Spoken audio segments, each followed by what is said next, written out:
आप और आपके अपनों पे सलामती रहमत और करम हो। दोस्तों, हम सीआरपीसी के एमसीक्यू स्टार्ट करने लगे हैं। इससे पहले हमने कॉन्स्टिट्यूशन ऑफ पाकिस्तान के एमसीक्यूज कवर किए हैं, कर चुके हैं। उसके बाद हम इंशाअल्लाहुल अज़ीज़ पीपीसी और इस तरह से बाकी जितने भी लॉज हैं उनके तमाम के एमसीक्यूज करेंगे। इसी चैनल जो लॉ एमसीक्यूज है इसकी प्लेलिस्ट के अंदर हम इसको डालते जाएंगे।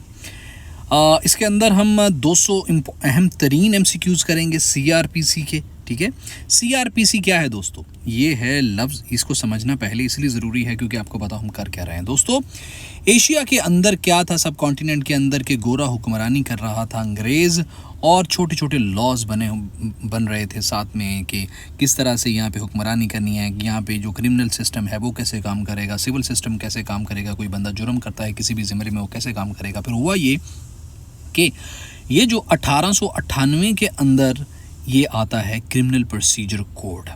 इसका नाम से ही पता चल रहा है कि इसके अंदर प्रोसीजर बताया गया है। अगर कोई बंदा क्रिमिनल है तो उसका प्रोसीजर बताया गया है, और कोड ये कानून बना है। मतलब पीपीसी और सीआरपीसी का फ़र्क सबसे बेसिक फ़र्क ये है कि पाकिस्तान पेनल कोड के अंदर जुर्म और उनकी सज़ाओं से मुताल्लिक बताया गया है, जबकि सीआरपीसी के अंदर उसके प्रोसीजर के मुतालिक बताया गया है, कैसे किसी को पकड़ा जाएगा, गिरफ्तारी कैसे की जाएगी, किन किन प्रोटोकॉल का ख्याल रखा जाएगा, तफ्तीश, रिमांड, इन्वेस्टिगेशन किस तरह कितनी देर में पेश किया जाएगा। इस सारे प्रोसीजर को सीआरपीसी कहते हैं। सबसे पहला इसका एमसीक्यूज है under the code of criminal procedure. इसका सही नाम ये रहा। ठीक है, 1898 a magistrate can pass a sentence of imprisonment of the term not exceeding. कितनी साल तक कोई भी मजिस्ट्रेट सजा दे सकता है ज़्यादा से ज़्यादा? Right answer is 3 years। Magistrate ज़्यादा से ज़्यादा 3 साल तक कैद की सजा सुना सकता है। अगला सवाल है, who has the power to pass a sentence of life imprisonment under the code of criminal procedure. 1898 के तहत किसके पास ताकत है कि वो सजाए मौत या उम्र कैद की सजा दे सकता है? ये मेरा चैलेंज है आपको कि आप इनमें से मुझे बताएंगे कि कौन सा है राइट आंसर। सिर्फ इसी का आपको जवाब कमेंट बॉक्स में देना पड़ेगा। अगर कोई नहीं देगा तो मैं कमेंट में बता दूंगा कि इसका जवाब क्या है। अगला सवाल है, the total sections of CrPC कितने हैं? तो टोटल सेक्शन हैं 565 दोस्तों। 9 पार्ट्स हैं इसके, और कितने चैप्टर्स हैं अगर आपसे ये पूछा जाएगा तो 47 चैप्टर्स हैं इसके। The primary purpose of CrPC is to regulate. क्या है primary purpose? To regulate the criminal justice procedure. B is the right answer. CrPC का इत्तलाक किन किन जगहों पे होगा? राइट आंसर इज क्या यहाँ पे? Right answer is all of Pakistan. B is the right answer. The CrPC divides offences into. जो सीआरपीसी है वो जुराइम को किन 2 कैटेगरीज के अंदर तकसीम करता है?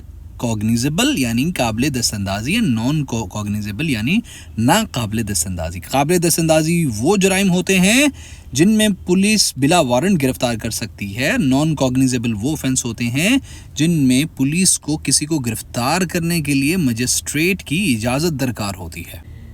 Which of the following is a cognizable offence under CrPC? तो इसमें से murder is the cognizable offence under CrPC. Who has authority to arrest without a warrant in cognizable offences? किसके पास इख्तियार है? मजिस्ट्रेट या किसी और के पास, वकील के पास? The right answer is B. Police officer have that authority.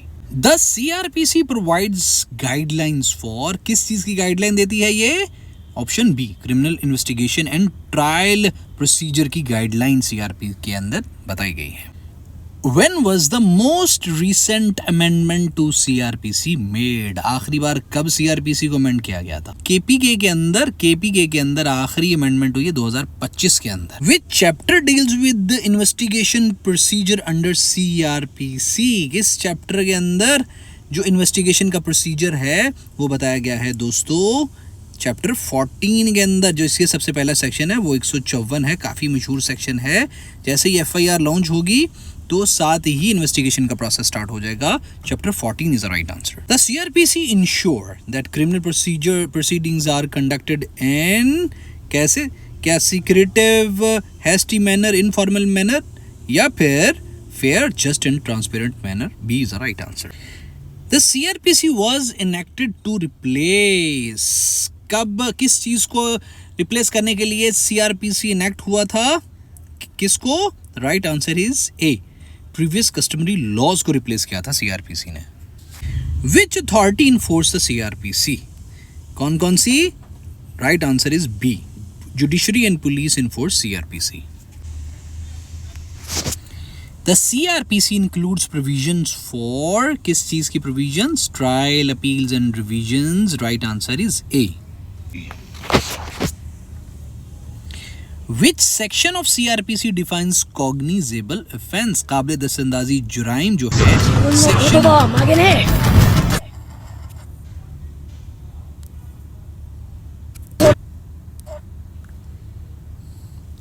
which section of CRPC defines cognizable offense? Section 2C के अंदर काबिल दस्तंदाजी जुराइम को डिफाइन किया गया है। Under CRPC which authority can issue a warrant of arrest?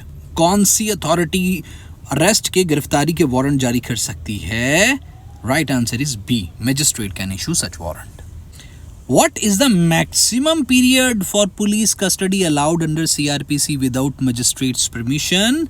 Magistrate की permission के बगैर पुलिस किसी बंदे को कितनी देर तक ज़्यादा से ज़्यादा अपने पास रख सकती है? 24 घंटों के अंदर अंदर FIR, गिरफ्तारी के बाद किसी भी बंदे को मजिस्ट्रेट के पेश करना होता लाजमी है according to CRPC। What is the meaning of charge sheet under CRPC? Charge sheet का क्या मतलब है? चार्ज शीट का मतलब होता है डॉक्यूमेंट स्टेटिंग चार्जेस अगेंस्ट अक्यूज्ड को चार्ज शीट कहते हैं। उन डॉक्यूमेंट को कहते हैं जिसके अंदर वजाहत और बयान किया गया होता है मुजरिम के खिलाफ जुर्म को।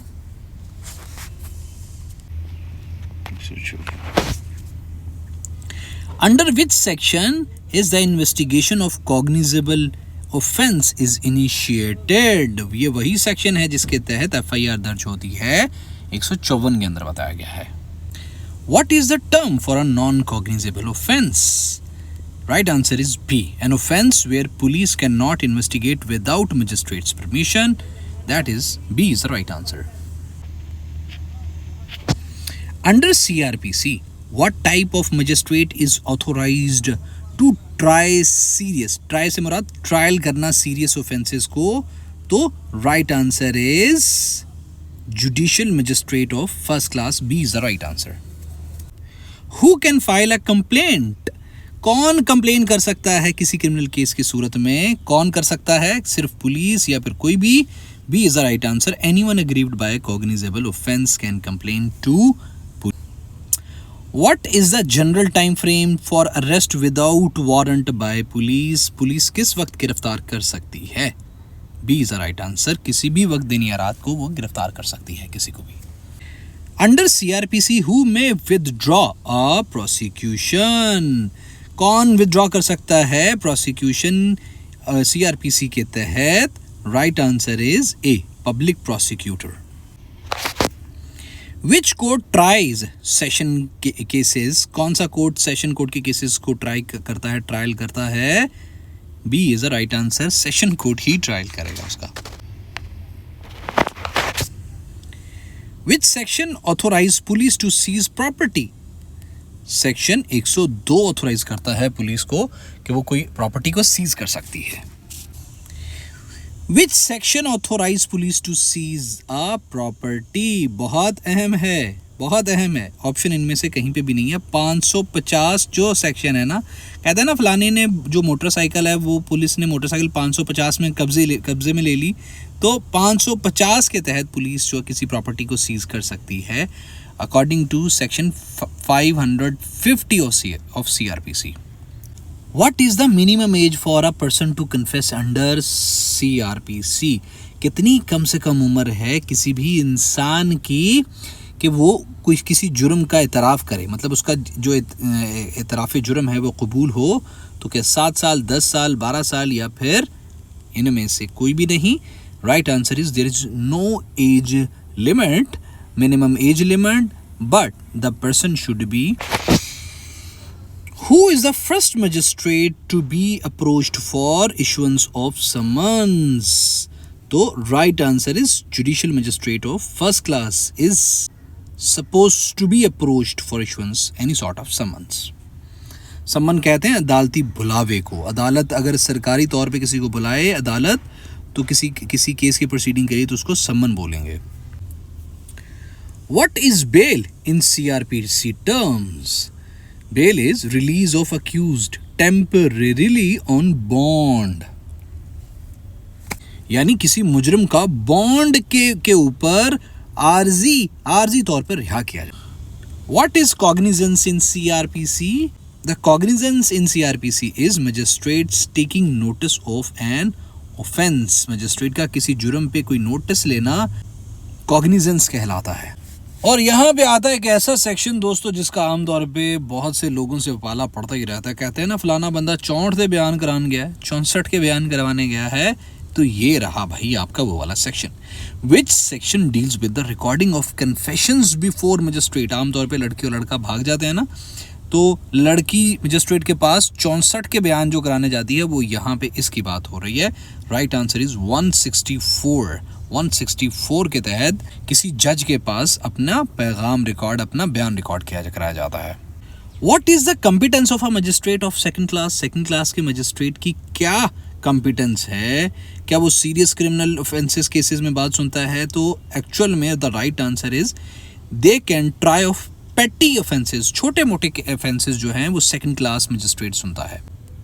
The power to grant bail lies with. कौन जमानत ले सकता है, बेल ले सकता है? कौन? Right answer is C. Both magistrate and session courts can grant bail, लेकिन इनकी लेवल होता है. सीरियस के लिए कौन लेगा? Session courts. और छोटे मोटे पैटी क्राइम्स के लिए बेल ले सकता है magistrate. Who supervises the police under CRPC. कौन पुलिस को सुपरवाइज करता है CRPC के तहत? Right answer is C. Magistrate supervise the police under CRPC. Who can conduct an inquiry under CRPC? कौन इंक्वायरी कर सकता है? कौन कर सकता है दोस्तों? पुलिस और मजिस्ट्रेट दोनों कर सकते हैं. Both A and B is the right answer. What is the maximum duration for police remand? ज़्यादा से ज़्यादा ड्यूरेशन कितना है पुलिस रिमांड का? ज़्यादा से ज़्यादा 14 दिन तक होता है. B is the right answer. Who appoints public prosecutor under CRPC. कौन अपॉइंट करता है? Right answer is B. State government appoint करती है पब्लिक प्रोसिक्यूटर को.